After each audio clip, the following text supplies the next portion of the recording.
सुजानपुर में राजा महेंद्र पाल का शासन था। वो बहुत ही बहादुर और नेक राजा थे। महारानी सुनंदा महेंद्र पाल की प्रिय पत्नी थी। दोनों की एक संतान थी। उसका नाम राजकुमार विक्रम था। अधिक प्रेम पाने के कारण राजकुमार विक्रम का स्वभाव बहुत ज्यादा जिद्दी हो चुका था। माँ, आप पिताजी को समझाते क्यों नहीं? मैं अब बड़ा हो गया हूँ, मुझे अकेले शिकार पर कभी जाने नहीं देते वो। बेटा, तुम तो जानते हो हम तुम्हें कितना प्रेम करते हैं। महाराज तो बस दुश्मनों के षड्यंत्र से डरते हैं, इसलिए तुम्हें अकेला नहीं भेजते। अरे आने वाले समय में मैं इस नगर का राजा बनूंगा, तो क्या तब भी महाराज ऐसे ही डरते रहेंगे? माँ, इस बार मैं किसी की नहीं सुनने वाला हूँ। मैं तो शिकार खेलने जाऊंगा ही। इतना कहकर राजकुमार पैर पटकते हुए वहाँ से चला जाता है। रानी जानती थी कि अब राजकुमार को समझाकर कोई लाभ नहीं है। अंधेरी रात हुई और राजकुमार महल से निकल गए ताकि महाराज उन्हें रोक न सके। पिताजी के टोकने के कारण क्या कुछ करना पड़ रहा है। और अंधेरी रात में कोई शिकार करने आता है, लेकिन मुझे आना पड़ रहा है। राजकुमार जंगल की ओर बढ़ जाते हैं और वहाँ पर एक पेड़ के नीचे रात्रि बिताते हैं। उनके साथ कोई सैनिक नहीं होता है। सुबह होते ही राजकुमार अपने घोड़े के साथ शिकार के लिए निकल पड़ता है। राजकुमार को एक खरगोश दिखाई देता है। अरे वाह, ये कितना सुंदर खरगोश है। मैं इसे अपने साथ लेकर जाऊंगा, लेकिन ये हाथ क्यों नहीं आता? इधर आ। हाँ, ये पत्थर उठाकर खरगोश के पास फेंकता हूँ, शायद वो डर कर रुक जाए। हाँ। राजकुमार एक पत्थर उठाता है और खरगोश की तरफ फेंकता है, लेकिन तभी वो पत्थर साधु को लग जाता है। मूर्ख लड़के, ये तूने क्या किया? तूने मेरे वर्षों की तपस्या भंग कर दी। मूर्ख लड़के, क्षमा कर दो महाराज, क्षमा कर दो। मैं तो बस उस खरगोश को डराने की कोशिश कर रहा था। मुझे क्षमा कर दो महाराज। तुम्हारे कारण आज मेरे बरसों की तपस्या अधूरी रह गई। मैं तुम्हें श्राप देता हूँ, तुम्हारा जीवन भी अधूरा हो जाएगा। तुम अपनी आयु पूरी नहीं कर पाओगे। कुछ ही वर्षों में तुम्हारी मृत्यु हो जाएगी। मृत्यु। साधु का श्राप सुनकर राजकुमार रोने लगता है। ऐसा मत कहिए साधु महात्मा, मेरे माता पिता मुझसे बहुत प्रेम करते हैं, ऐसा मत कहिए। अब कुछ नहीं हो सकता, चला जा यहाँ से लड़के। मेरे श्राप का प्रभाव इतना ज्यादा है कि कुछ ही वर्षों में तेरी मृत्यु तय है, तय। हाँ। राजकुमार रोते हुए महल लौट आते हैं और राजा और रानी को साधु के श्राप के बारे में बताते हैं। हमने तुम्हें इधर उधर जाने से मना किया था पुत्र, लेकिन तुमने हमारी बात नहीं सुनी। अब देखो ये किस प्रकार की अनहोनी हो गई। हम तुम्हारे बिना कैसे जिएंगे पुत्र? इस श्राप का कोई तोड़ नहीं माता। मृत्यु जब आनी होती है आ जाती है। अब हम कुछ नहीं कर सकते। जितना समय मिला है उसे खुशी खुशी बिता लेते हैं। इस तरह राजकुमार ने राजा और रानी को हिम्मत दी। कुछ वर्ष बीत गए।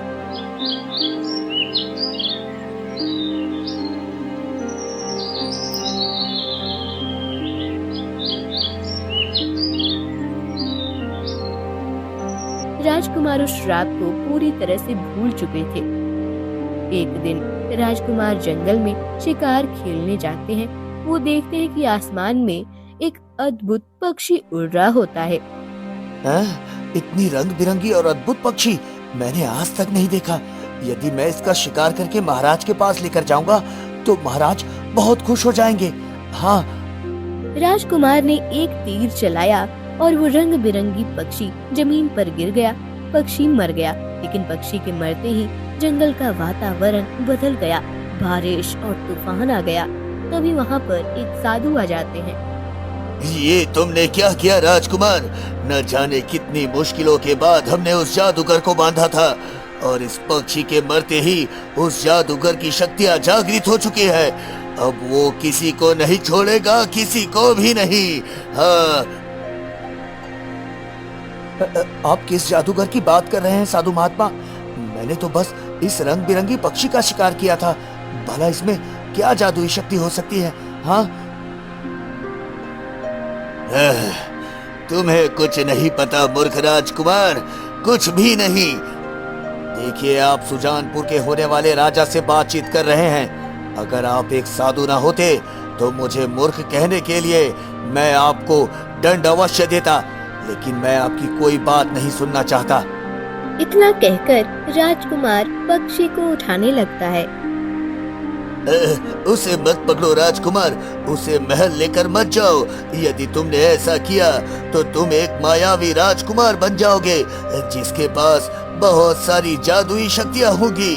उसे मत ले जाओ राजकुमार। ये तो और भी अच्छी बात है। मैं मायावी राजकुमार बन जाऊंगा, मेरी शक्तियां दुगनी हो जाएगी, दुगनी। हाँ। साधु की बात ना मानते हुए राजकुमार पक्षी को उठाकर महल ले आता है। राजकुमार उसे अपने कमरे में रख देता है।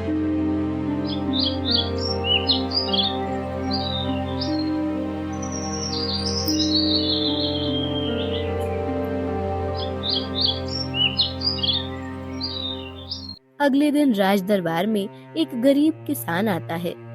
महाराज, महाराज मेरी सहायता कीजिए। सेठ ध्यानचंद ने मेरा घर अपने कब्जे में कर लिया है। मुझे मेरा घर दिलवा दीजिए महाराज, मुझे मेरा घर दिलवा दीजिए। क्या सेठ ध्यानचंद की इतनी हिम्मत? मेरे रहते उसने मेरे राज्य में बेईमानी की। मैं अभी सैनिकों को भेजता हूँ। सैनिकों। पिताजी, अगर आपकी आज्ञा हो तो क्या ये मामला मैं देख सकता हूँ? आपके कहे अनुसार मैं इनका घर वापस दिलवा दूंगा पिताजी। अच्छा अच्छा, ठीक है बेटा, जाओ। ये तुम्हारी प्रजा है, इनकी रक्षा करना तुम्हारा कर्तव्य है। राजकुमार किसान के साथ उसके घर की ओर जाते हैं। वो देखते हैं कि सेठ ध्यानचंद किसान के घर में बैठा हुआ है और पड़ोस में ही ध्यानचंद का घर है। अरे ओ सेठ, तुम इस किसान को क्यों परेशान कर रहे हो? क्या तुम्हारे पास रहने के लिए घर नहीं है? इसे इसका घर वापस कर दो। क्षमा कीजिए राजकुमार, इसने मुझसे पैसे उधार लिए हैं। जब तक ये लौटा नहीं देता मैं इसका घर नहीं छोड़ सकता राजकुमार। अरे ऐसे कैसे? मैं तुम्हें अपना घर नहीं लेने दूंगा। चलो भागो यहाँ से। तुमने मुझे उधार दिया है, मैं तुम्हें पैसे वापस कर दूंगा। हाँ। अरे मैं तुम्हें छोड़ूंगा नहीं, देख लेना, तुझे छोड़ूंगा नहीं। मंत्री भागकर राज दरबार पहुंचता है। गजब हो गया महाराज, गजब हो गया। राजकुमार ने किसान और सेठ की हत्या कर दी, वो भी प्रजावासियों के सामने महाराज।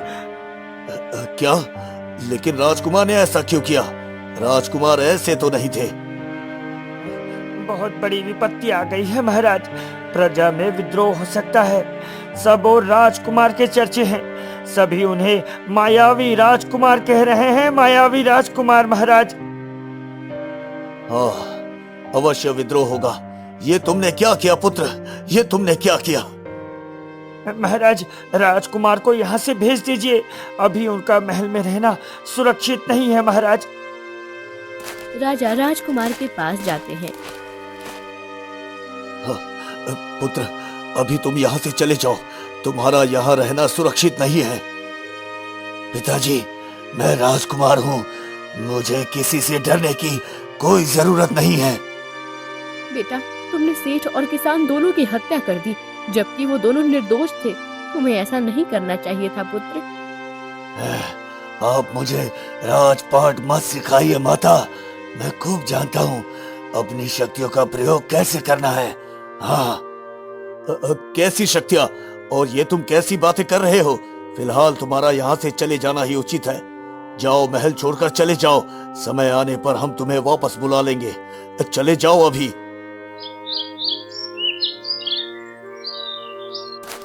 राजकुमार जंगल में रहने के लिए चला जाता है। एक दिन वो पेड़ के नीचे बैठा होता है, तभी वहाँ पर एक शेर आता है।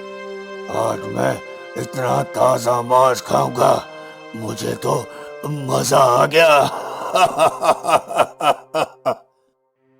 पीछे हट जाओ मूर्ख शेर, तुम जानते नहीं मैं कौन हूँ।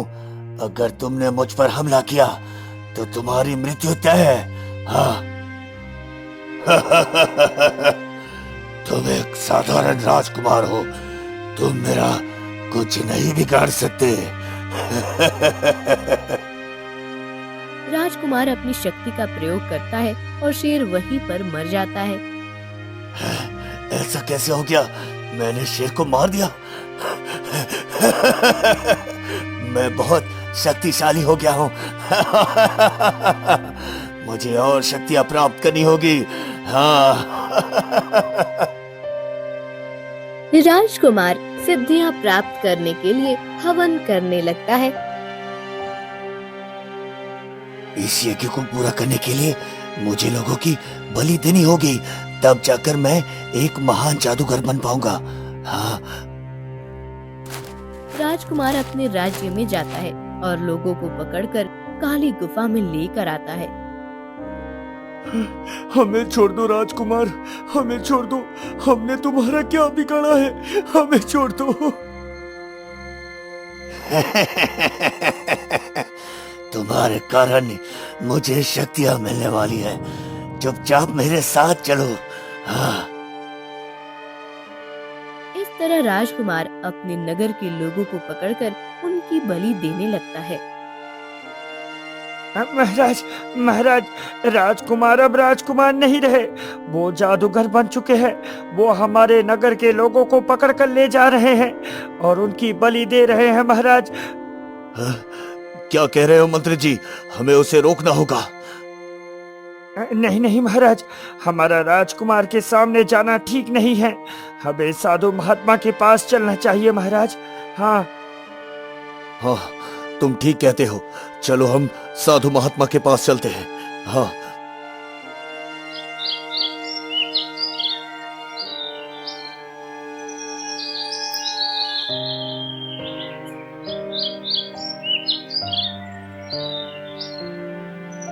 राजा साधु के पास घबराए हुए पहुंचते हैं। महात्मा, मेरे पुत्र को क्या हो गया है? मेरा पुत्र बहुत ही भोला और सरल था। अब ये क्या हो गया महात्मा? ये क्या हो गया? महाराज, दरअसल मेरे श्राप का प्रभाव इतना अधिक था कि राजकुमार की मृत्यु तो उसी दिन हो गई थी जिस दिन उन्होंने सतरंगी पक्षी को मारा था। क्या राजकुमार की मृत्यु उसी दिन हो गई थी? हाँ महाराज, मैंने देखा था। तीर चलाते ही जैसे वो सतरंगी पक्षी जमीन पर गिरा, राजकुमार भी मृत हो गए। लेकिन तभी क्या साधु महाराज? जल्दी बताइए, जल्दी बताइए साधु महाराज। तभी भयानक आंधी और तूफान शुरू हो गया। राजकुमार उठकर बैठ गए। मैंने अपने जीवन में पहली बार किसी मृत व्यक्ति को जीवित होते हुए देखा है। तो इसका अर्थ क्या है साधु महात्मा? आखिर राजकुमार को जीवन दान कैसे मिल गया? महाराज, राजकुमार को जीवन दान नहीं मिला, बल्कि आपके राज्य को मृत्यु दंड मिला है। दरअसल वर्षों पहले जब इस जंगल पर जादूगर त्रिकोली का राज था, तब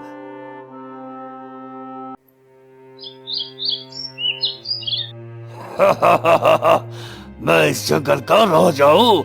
मैं तुम सबको कैद कर लूंगा।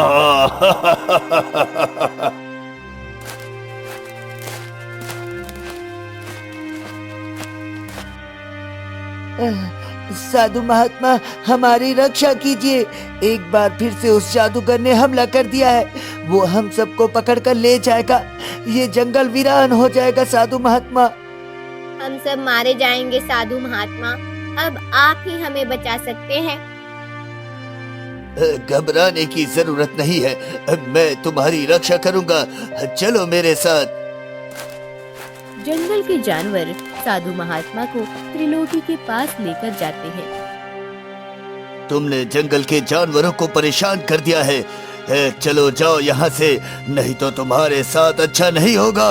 हाँ, अच्छा, तो अब ये जंगल के नन्हे मुन्ने जानवर साधु को पकड़ लाए हैं जो इन्हें बचाएंगे। रुक जा साधु, तुझे भी मजा चखाता हूँ।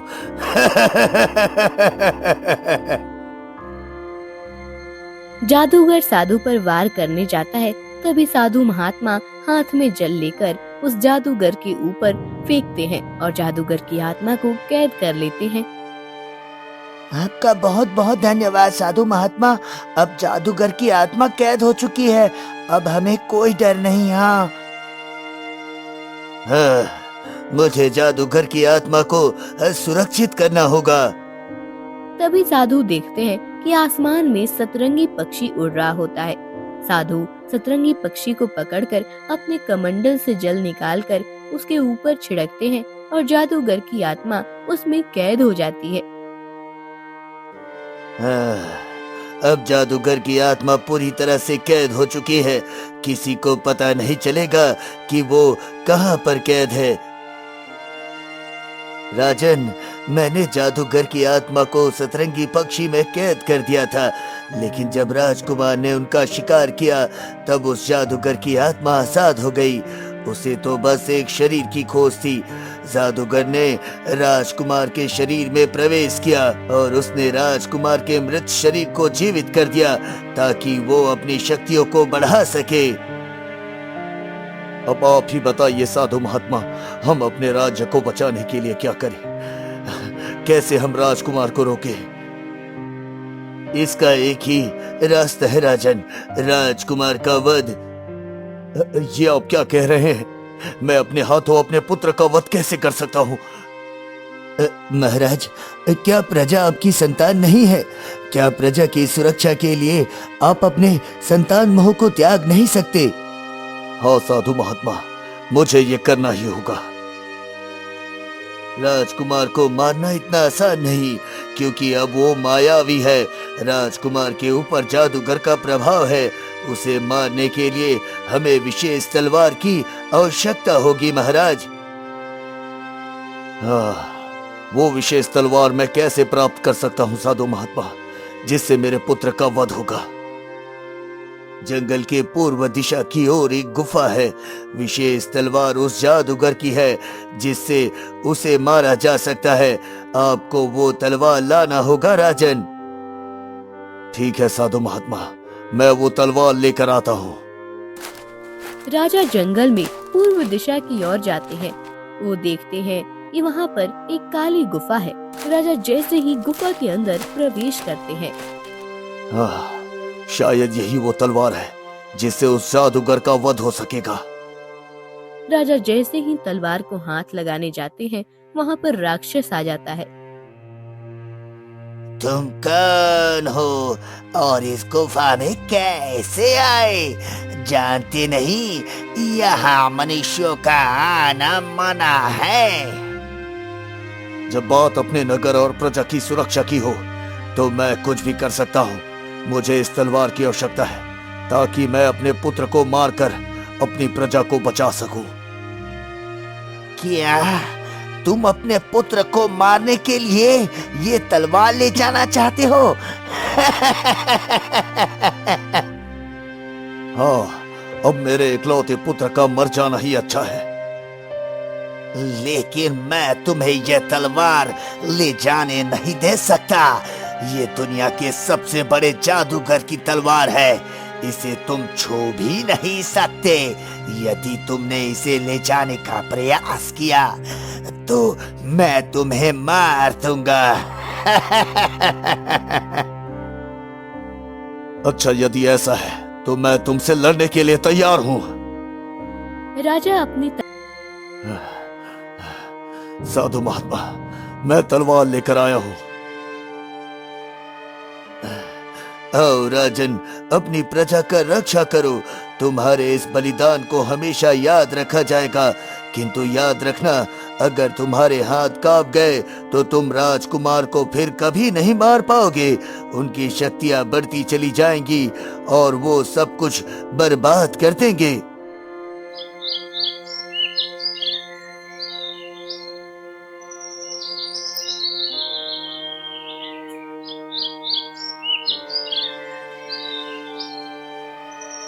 राजा तलवार लेकर काली गुफा की ओर बढ़ते हैं, जहाँ पर राजकुमार तंत्र विद्या की सिद्धि कर रहा होता है।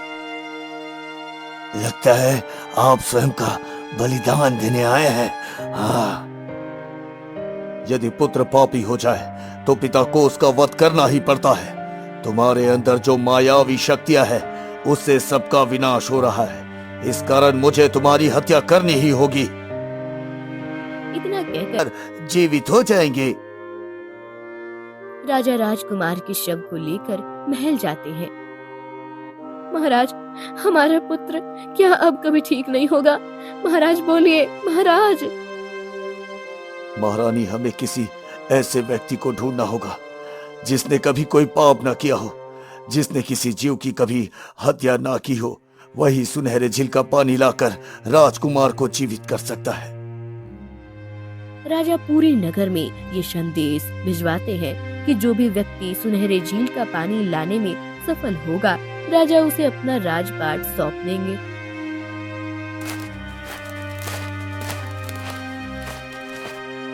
प्रणाम महाराज, आपने जैसा कहा था हर जगह संदेश भेज दिया गया है महाराज।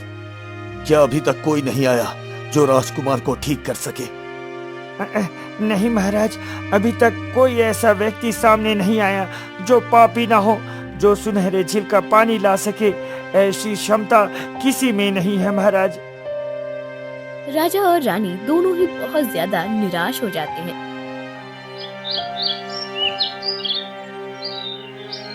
कुछ दिनों बाद सुजानपुर में महाराज महेंद्र पाल के मित्र राजा सोम वर्मा और उनकी बेटी राजकुमारी देवयानी आते हैं।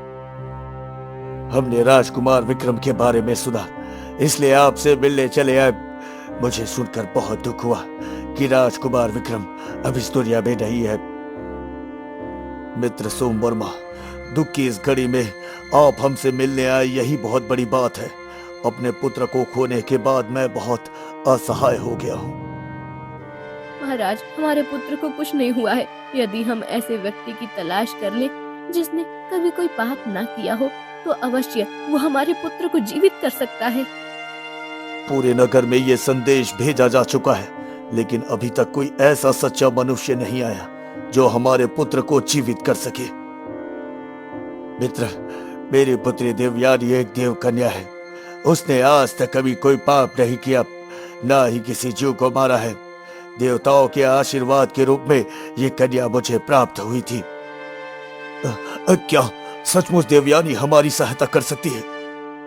हाँ हाँ, अवश्य देवयानी आपकी सहायता कर सकती है महाराज। पुत्र देवयानी, आज वो समय है जब तुम्हारे पुण्य किसी के काम आ सकते हैं। पुत्री, आप क्या कहना चाहते हैं पिताजी? पुत्री, राजकुमार को वही जीवित कर सकता है जो पुण्य आत्मा हो। मेरे मित्र की सहायता करते हुए तुम्हें सुनहरे झील का पानी लाना चाहिए ताकि राजकुमार जीवित हो सके। आपकी जैसी आज्ञा पिताजी। मैं राजकुमार को जीवित करने के लिए सुनहरे झील का पानी अवश्य लेकर आऊंगी। राजकुमारी देवयानी सुनहरे झील का पानी लेने के लिए निकल पड़ती है। वो जंगल से होते हुए सुनहरे झील तक पहुंचती है। हे गंगा माँ, राजकुमार विक्रम की जान बचाने के लिए मुझे थोड़े से पानी की जरूरत है। जैसे ही देवयानी थोड़ा सा पानी लेने के लिए पानी में हाथ डालती है, तभी गंगा माँ आ जाती है। तुम एक देव पुत्री हो, इसलिए तुम्हारा नाम देवयानी है। लेकिन मैं तुम्हें सुनहरे झील का पानी नहीं दे सकती, क्योंकि वो मायावी राजकुमार बहुत ही पापी है। उसका अंत हो जाना ही अच्छा है। गंगा माँ, हमें राजकुमार को एक अवसर देना चाहिए। उनके बूढ़े माता पिता उनके लिए बहुत ज्यादा परेशान हैं। यदि सुनहरे झील के पानी से राजकुमार जीवित हो जाएंगे तो सुजानपुर को उसका राजा मिल जाएगा।